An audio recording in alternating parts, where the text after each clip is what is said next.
What's going on, everybody? It's zeplore here, and today we're going to talk about the new upcoming wipe that's going to happen in just a few days. But I want to focus on what you should do and what I'm going to do economically, because there's a lot of things that have changed in the middle of this wipe compared to last wipe, going into this new wipe.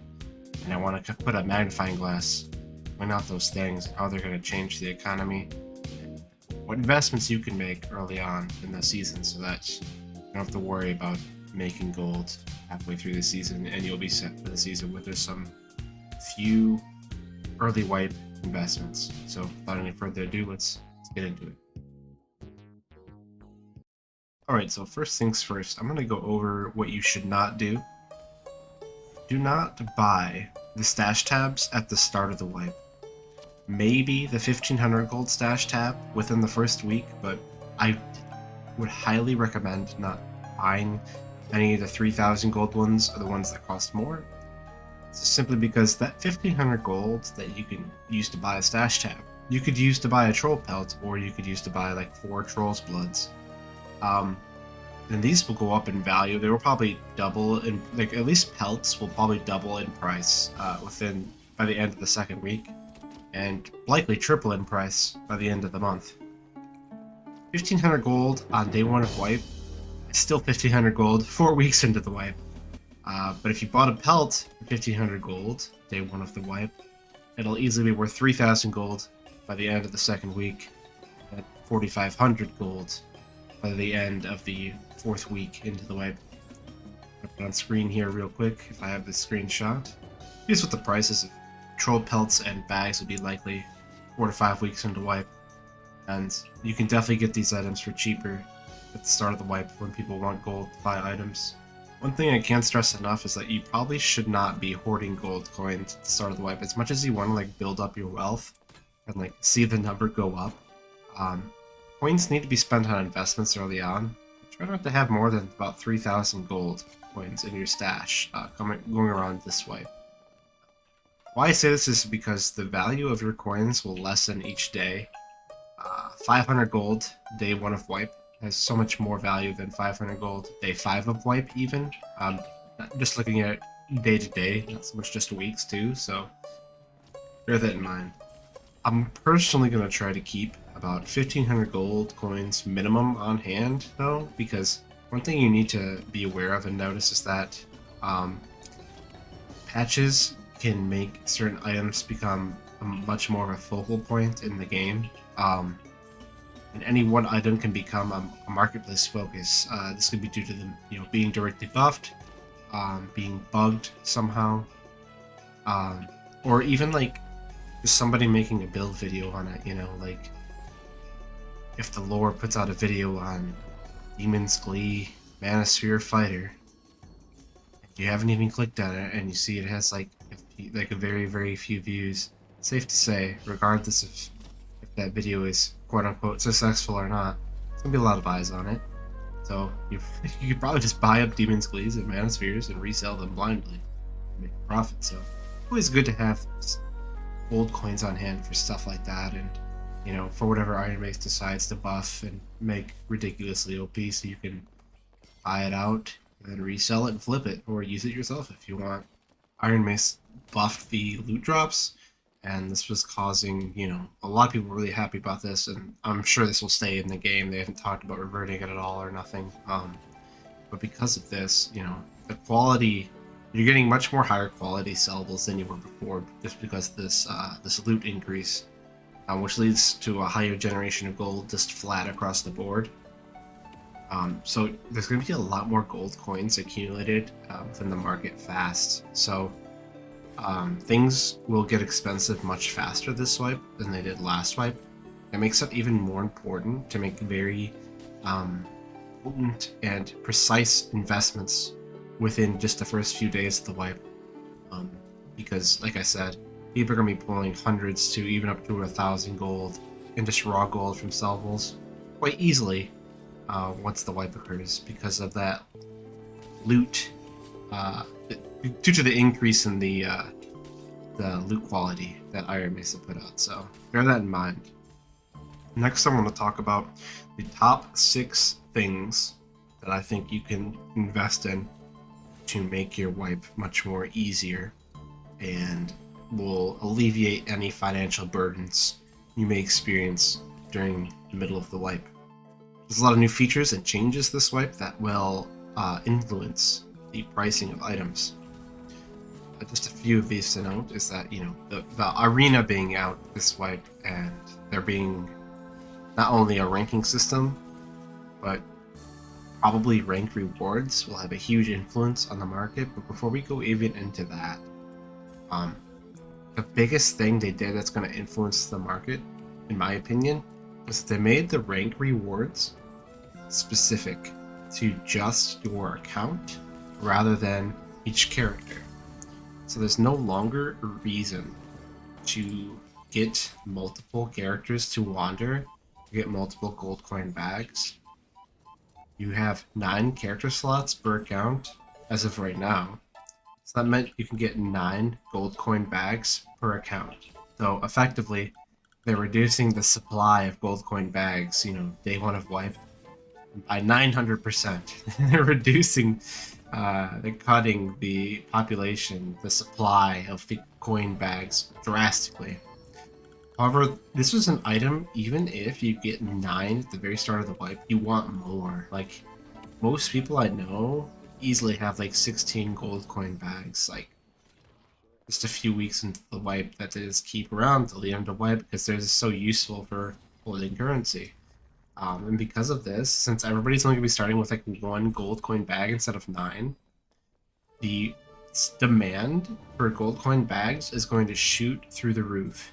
And of course, the main big ticket item for crafting these coin bags is the troll pelt. So I will be not only farming troll pelt, but also buying troll pelt. Every troll run I do that is unsuccessful in yielding a pelt, I'm just going to be straight up looting the pile, getting money and funneling that money into troll pelts. I think troll pelts are the #1 investment you can make for this very purpose, because people are going to be wanting to be cranking out these coin bags like crazy. There's going to be such a low starting supply, and even when there was like an enormous supply straight out the gates, there's still an immense demand. Like troll pelts were reaching 6,000-7,000 gold at some point easily.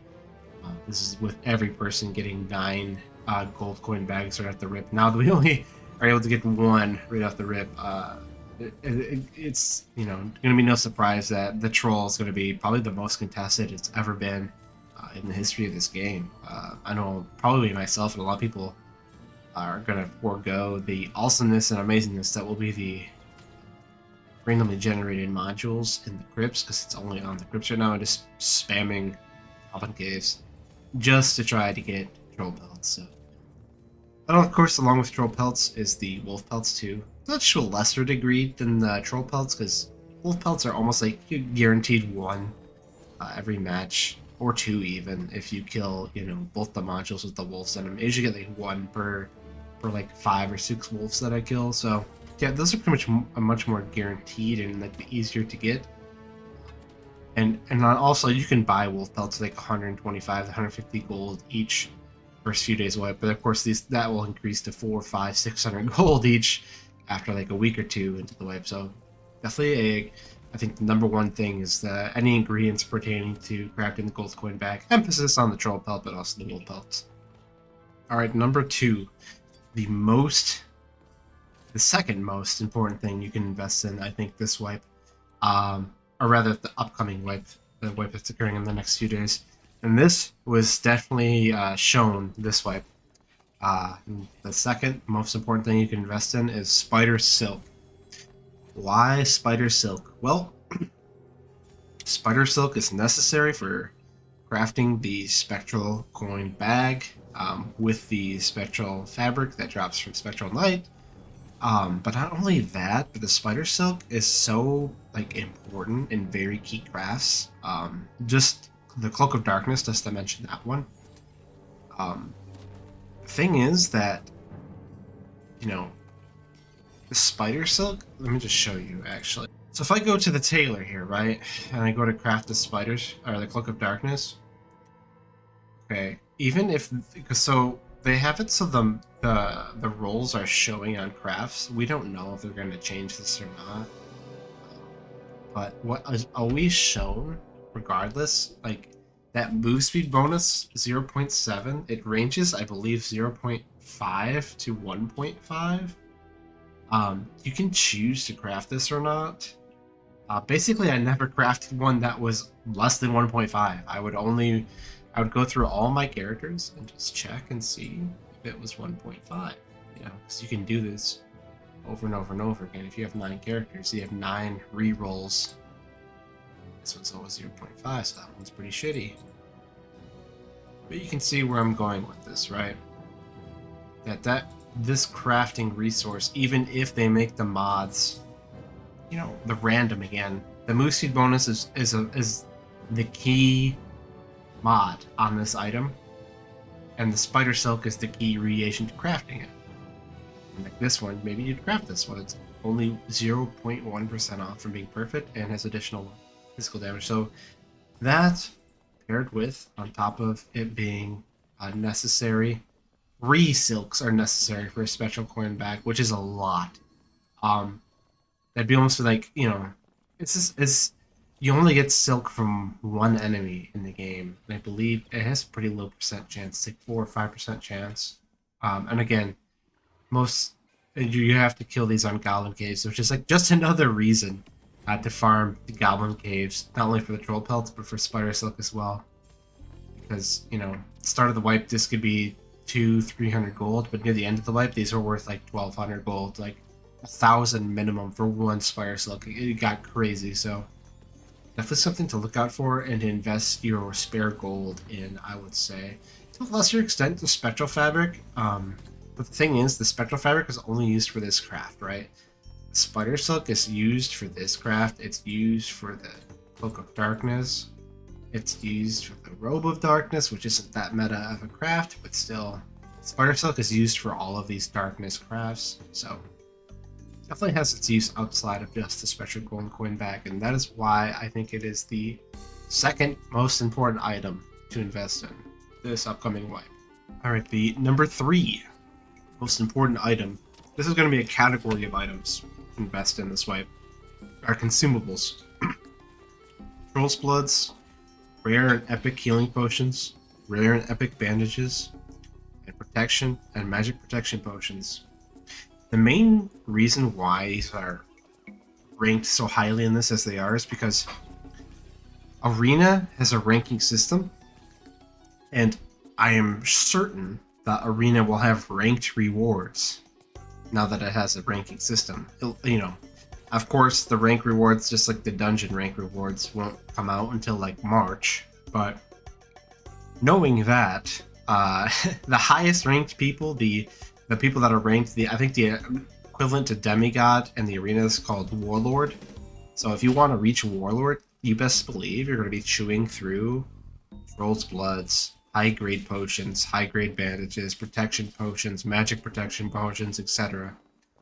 So this is why this makes it such a great thing to invest in early on, because Troll's Bloods, like the first few days of wipe, are only 350 to 400 gold. People are farming Troll for pelts anyways, and they don't really care for the Bloods early on, so they'll just sell them cheap. Troll's Bloods this wipe plateaued around 600 to 700 gold mid-wipe, but they ended up selling for 1,500 to 1,800 per once ranked rewards came, or I'm sorry, once ranked came out on Arena. And this is when there wasn't even any rewards tied to it, so I would be surprised to see Troll's Bloods near, you know, once we're past like 2/3 into the wipe and the Arena ranked rewards are visible to everybody. I wouldn't be surprised to see like Troll's Bloods easily reach over 2,000, and that'd just be the norm price for this item. I would say on top of the consumables, the best way to game the system, so to speak, is buy when, because demand is never going to be low for these items, right? It's never going to go down. But so the only way the price of this item will lower is if supply goes up and buy a lot all at once. The biggest thing that can cause this is quest rewards. So pay attention to quest rewards. There's a few quest rewards in the system where you get like three of each kind of potion that are like blue grade or better. I think there's a question where you get 9 rare grade healing potions or bandages, or like 9 protection potions that are blue. Like, pay attention to when these quests come out, and you'll notice that when these quests come out, you can buy these off the market for really cheap, because these people that are getting these, these rewards, half of them will probably just sell them on the market right away for a quick gold. So you can definitely take advantage of that. All right, moving down the list, the next thing, so number 4, as far as the best thing you can invest in early on in the wipe, definitely going to be crafting materials. Now, this is because they have made Arena back to minted only gear. Cannot be lost in the arena. I'm going to play this quote here from Odin in the last podcast that doubles down what I'm saying. And we just got a comment from SDF in the chat who said that the next season, the arena will revert to minted gear being the only thing that you don't lose. We might still allow people to take consumables in and not lose those, even if they're not minted, just because it's annoying to replace them so often. And again, because because Arena has a ranking system that's likely to have rank rewards, people are going to go all out Giga God mode on their craftables, like on all their crafting reagents, to craft some lab crafted shit so that they can, definitely do some damage in the arena and get that warlord rank. I'd be curious to know if the mods are still visible, because they made the mods visible on your crafts. I think it's just the end of wipe. I don't see them doing this because you could just print money with Grim Smiles. Like, imagine you only make Grim Smiles that are +3 max health, +1 true damage. Like, there's no way they keep the mods up visible. So I do feel like even with the mods being not visible, that's only going to increase the price of crafting mods, because people are going to be spamming and burning up crafting materials just to keep rolling, to try to roll that this for Arena, so that they can grind out Arena and reach Warlord. All right, next up on the list, number 5, we're going to do I'm putting down epic and legendary gems. Now, the new socketing system, of course, adds effects to gems which can be used to replace any existing mod, any armor, weapon, jewelry, etc. So it's not going to surprise me that you can take an item that's really good, and like let's say I used an example of this, right? Let's say you have an epic grade buckler, and the buckler has +1 additional weapon damage. It has +2.8% skill damage reduction, and it also has +1 magical healing, right? Alright, well, I'm going to use a gem to get rid of that magical healing and add plus additional armor rating. So it's then a double PDR and an additional weapon damage buckler, which is pretty much BIS for any bard out there. So, and that's achievable. That buckler that's probably 1 additional weapon damage and physical damage reduction is probably only worth like 150 to 200 gold. But a double PDR and a add weapon damage buckler is probably, I don't know, probably 800 to like 1,000, depending on the demand. But it depends, you might not be able to sell that item outright, but either way, this goes to show you that, that gem investment can definitely multiply the price of an item, because just getting 1 more roll, even if it's not perfect, even if only 10 armor rating or 8 armor rating instead of 15, that's fine, because it's just so much better than some of the, the trash rolls that can roll on certain items like that. So I'm putting gems in, and then not only that, because, people are going to be inquisitive. They're going to wonder, myself included. I'm definitely going to want to hoard and stockpile, purple and legendary gems, of course, so that I can play around with the system and not have to worry about dying and losing my gems, because I'm going to have more. So, and that's the thing too with these gems. Like, people aren't going to be using gems on mid shit, because a gem, like a legendary gem, is going to be worth a lot, because you could definitely laugh craft some stuff with that legendary gem. With a legendary item that has 4 rolls, if you have 3 great rolls and 1 shit roll, and you can delete the shit roll and add a good roll like that, the value in that is immense. So definitely the gems I'm putting down as number 5 as far as investment goes, especially since they only take up 1 slot per space. It just kind of makes sense to me. Number 6, last thing on this list, the old tried and true, the Bitcoin of Dark and Darker. They're going with Skull Keys and Golden Keys. Now, these have been highly volatile in the past, and they still are. but you can use them to gain some extreme profits if you time the markets. I know. I think at this wipe early on, the skull keys were as low as like 18,000 to 20,000 gold, like the first day or two of the wipe. Because, you know, people will find one right away and they'll just want to liquidate it right away, get a massive amount of money, and just like start snowballing, buying gear, etc. So you're not seeing skull keys hit that 50,000 like it's almost standard price for skull keys at that point. You know, they can go a little bit over, but for the most part, 50,000, what I understand, seems to be the standard going price. But and that depends. It's all in the hands of Iron Mace. They could make keys, you know, an account so that you couldn't trade them. They could make, you know, the stuff inside where those keys open the doors, you know, much more valuable, or increase the drop chance of named or unique items. So they can do anything. Thus, the pricing of those are so volatile, and that's why they're not higher up on the list. Even though they have the potential to make you tens of thousands of gold, that's why I don't value them higher up on this list than that. Alright guys, just gonna do it for me, talking about some of the things you can invest in and why. You know, stuff like the socketing system, arena being solo self-found only, the drastic reduction of the amount of bags and supply, and the circulating supply, you know, day one of the wipe due to the rank rewards being per account instead of per character, stuff like that, going to massively change the market. And hope you guys enjoyed this little market assessment going into the next wipe, so you know where to invest your gold early on, so that gold multiplies and it's not just sitting there getting stagnant and not getting any value, and just, if anything, devaluing because of inflation. So that's it for me, guys. Take it easy. Have a good one. Thanks for watching, and I'll see you come wipe day, December 18th, baby.